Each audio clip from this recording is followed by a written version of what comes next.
Hello, welcome to this summary presentation of 1 to 1 million number sense progressions for kindergarten through 5th grade. My name is Arjan Khalsa. I think it's fascinating to consider what it's like for a student to enter kindergarten, learn our number system, learn the mathematics that we wish to teach them, and to do so in a manner that really makes sense so that by the time they're done with 5th grade they feel much more empowered than they did when they were a child. This is the opportunity and challenge that we have because some of our kids feel disempowered by the time they leave 5th grade. Let's consider what it's like to just start with base 10. You know, it's not necessarily natural. We may think, oh, everybody knows base 10. I mean, we know what 100 is, 1,000, a million. That's not an issue.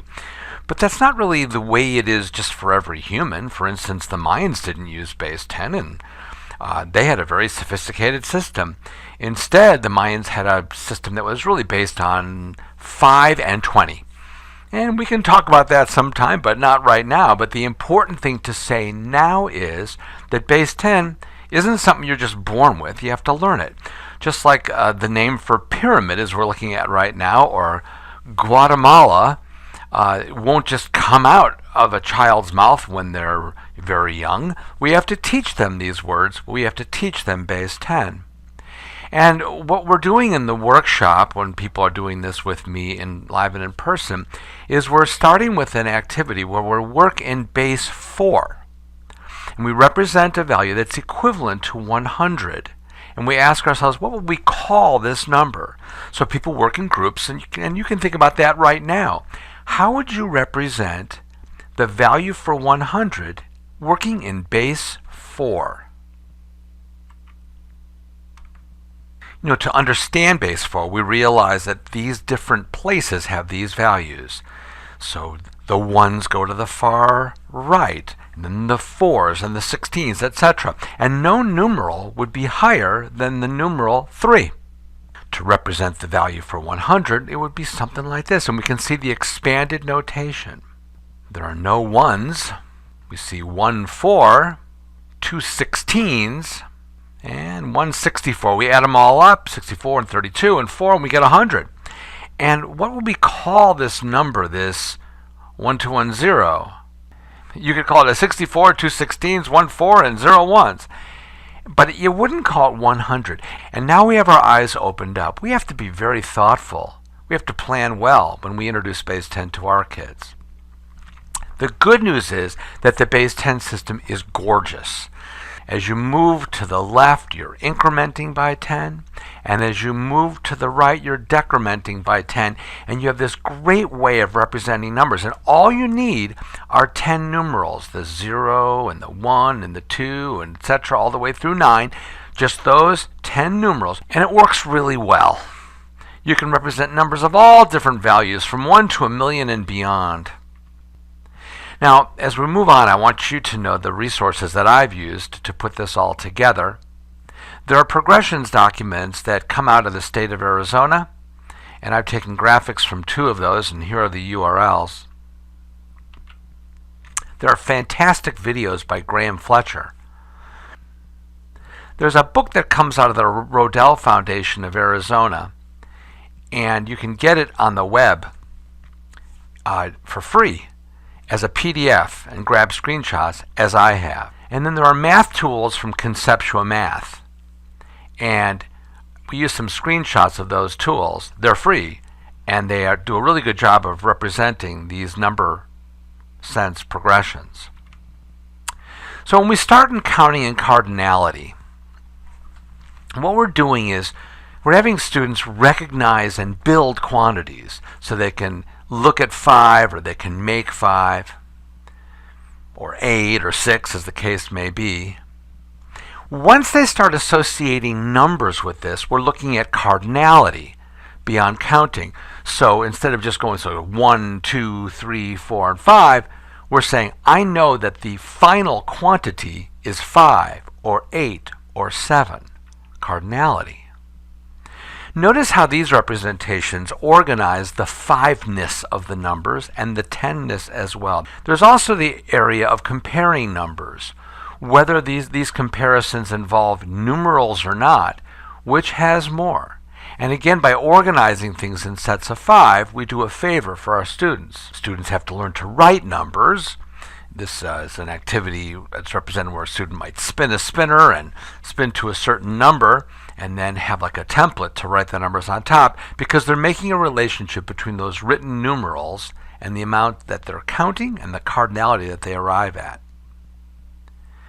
And as students are composing numbers at a young age, they're doing so with their hands, which come in 2 groups of 5, as we know.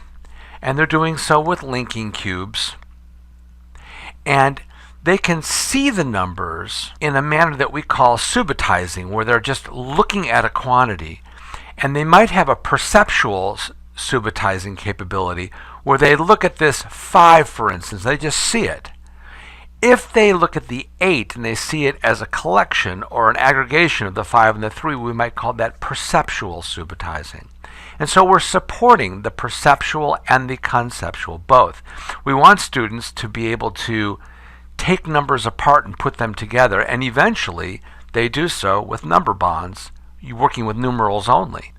As students continue composing and decomposing numbers, we start to see the relationship between addition and subtraction.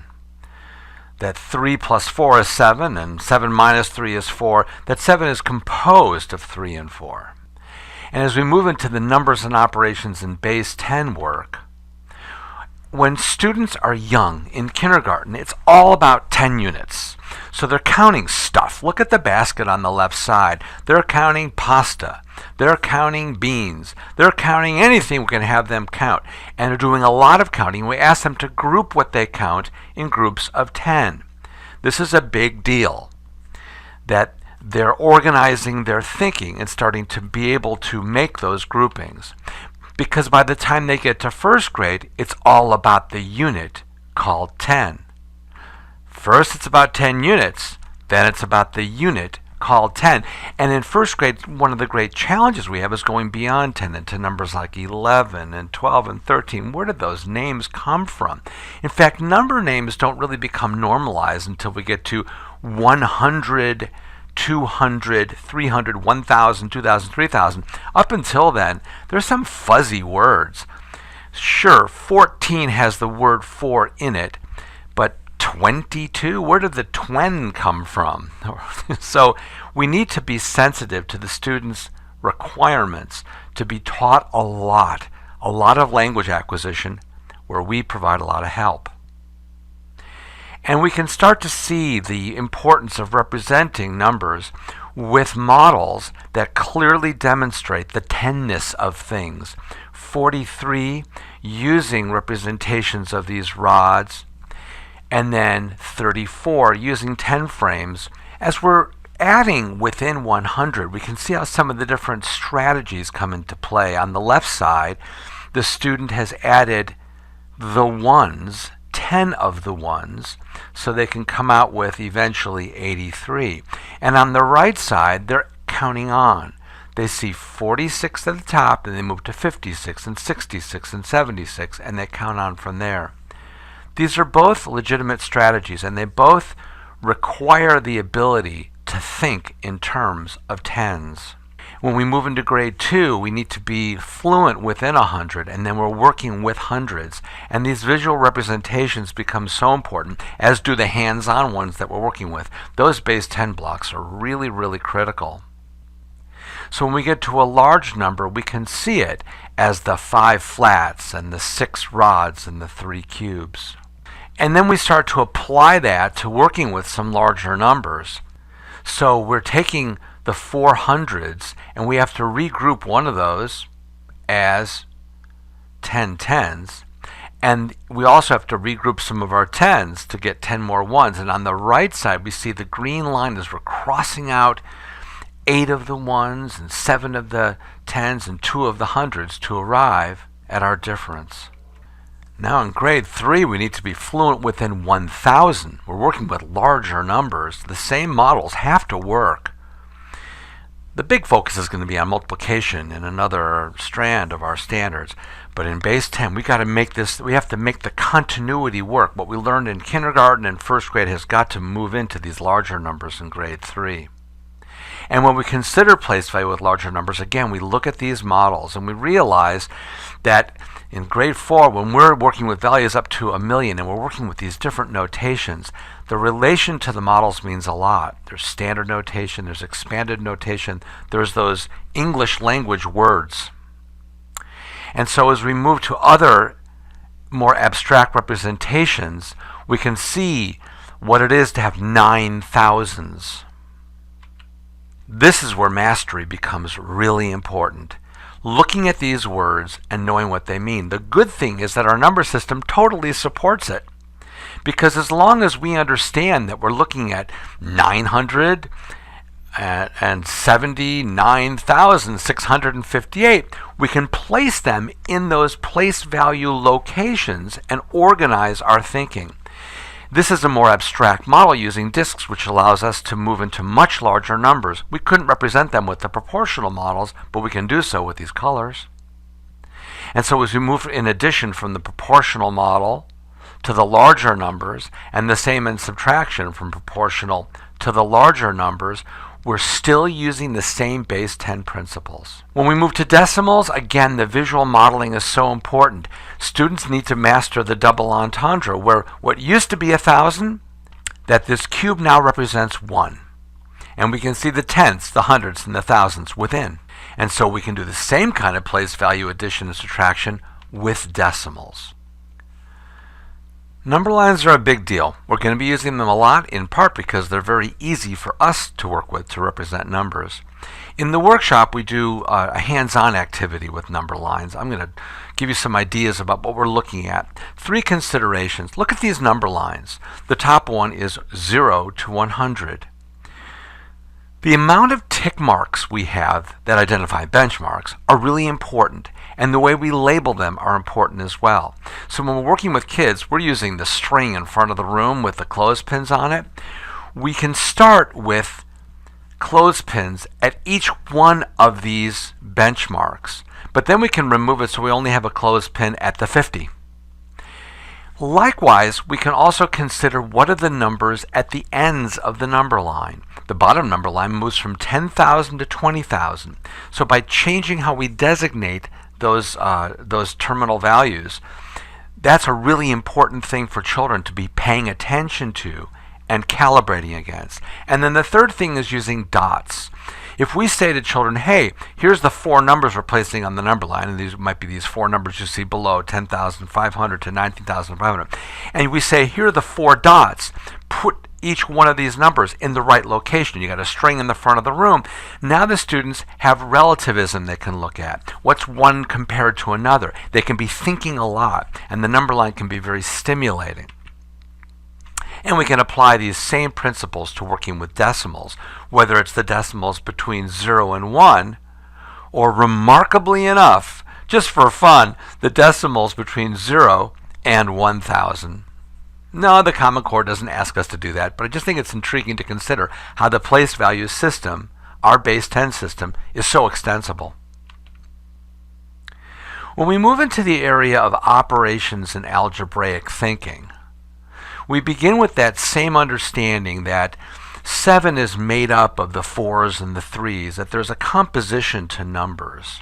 As early as kindergarten, we're working with this combination, but we can regard one of the addends, if you will, as a variable.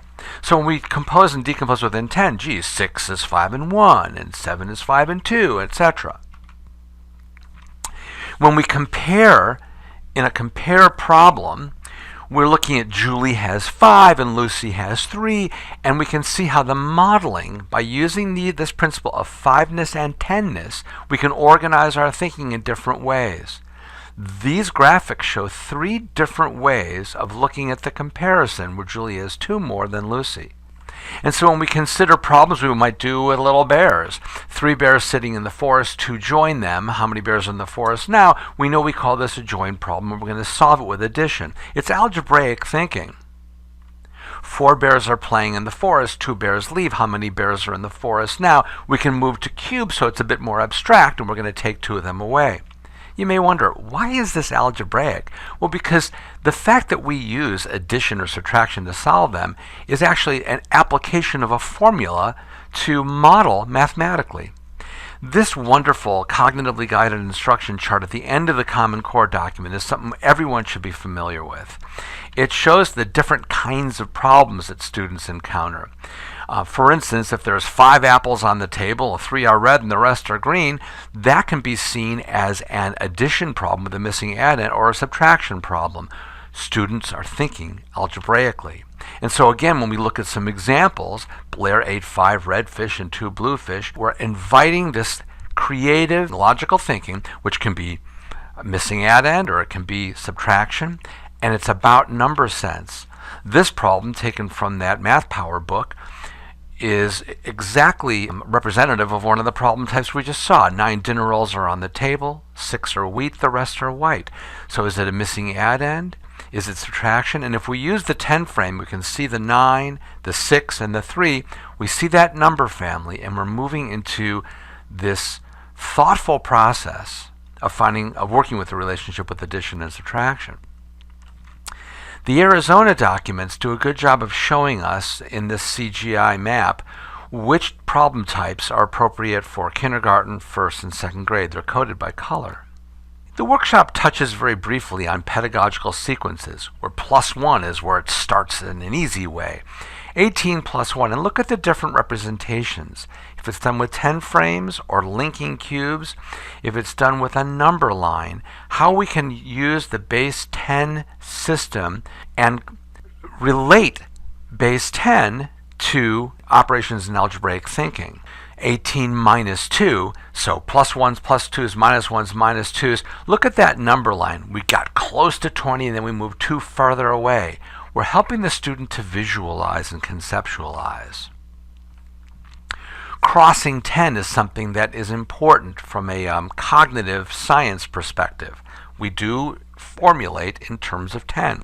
So 18 plus 4 can be seen as 18 plus 2 plus 2, and the same is true in a subtraction problem, where we cross 10 to arrive at our difference. Starting in second grade, we start really working a lot with patterns in numbers up to 100, and skip counting is such a great thing.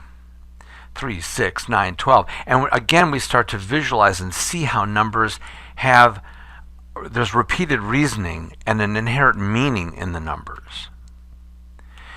The Common Core helps us to see this, what was repeated addition, we now can frame it as multiplication, and we start to see the relationship between multiplication and division. And again, these problem types.